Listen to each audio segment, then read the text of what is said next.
Hey, Lee County Conservation fans, just wanted to wish you a happy 50th birthday, Earth Day.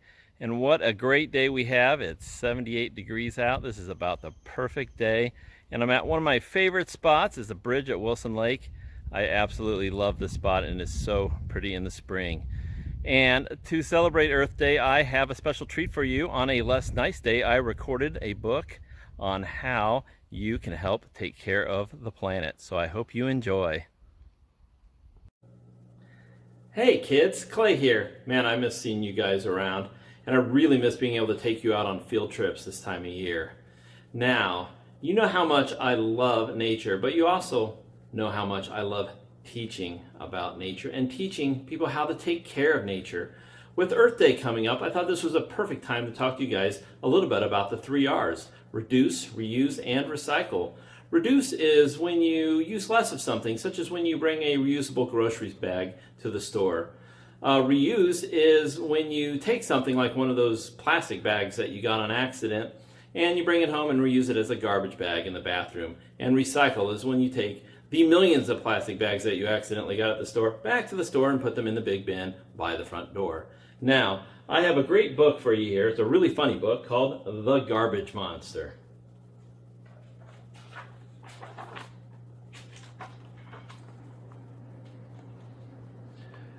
Joe, take out the garbage, my mom would often shout.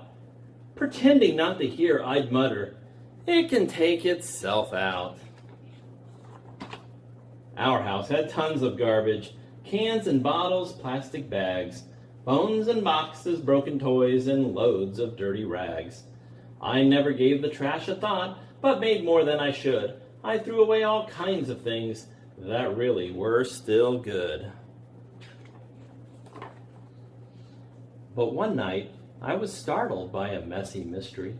When I was slow to take out the trash, the garbage took out me.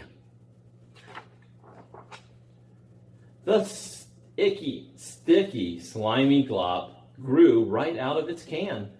The monster started walking and became the garbage man. He didn't look too pleasant, and P.U. did he stink. He faintly buzzed with litter bugs. His growling made me blink. He dropped me flat in my front yard and got down on one knee and grumbled with his smelly breath. You fed me, now I'm free. I'll scatter rubbish near and far. I'll start here on your street. I'll fill the yards and foul the parks. Ha! Nothing will stay neat. I'll tell you, I was kind of scared. You would have been scared too. This slob was talking trash at me. But what could one kid do? And then I took a closer look and jumped up proud and tall and shouted, "Oh, you silly junk, you aren't garbage at all." With that, I pulled the cardboard box right off his swollen head. I'll use this to pack up some things and put them in the shed. Next, I pulled the paper from the monster's big backside, and this I still can write on, so I'll take it back inside.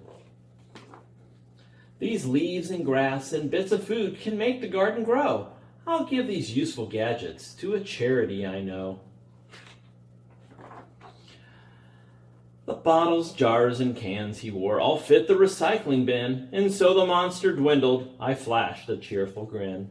I stuffed him in a trash bag, twisted it up tight, and slammed the lid on what was left. He went without a fight.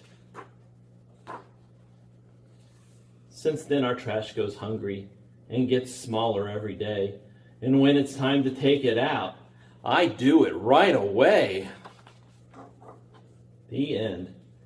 Well, I hope you really enjoyed this very funny book on recycling.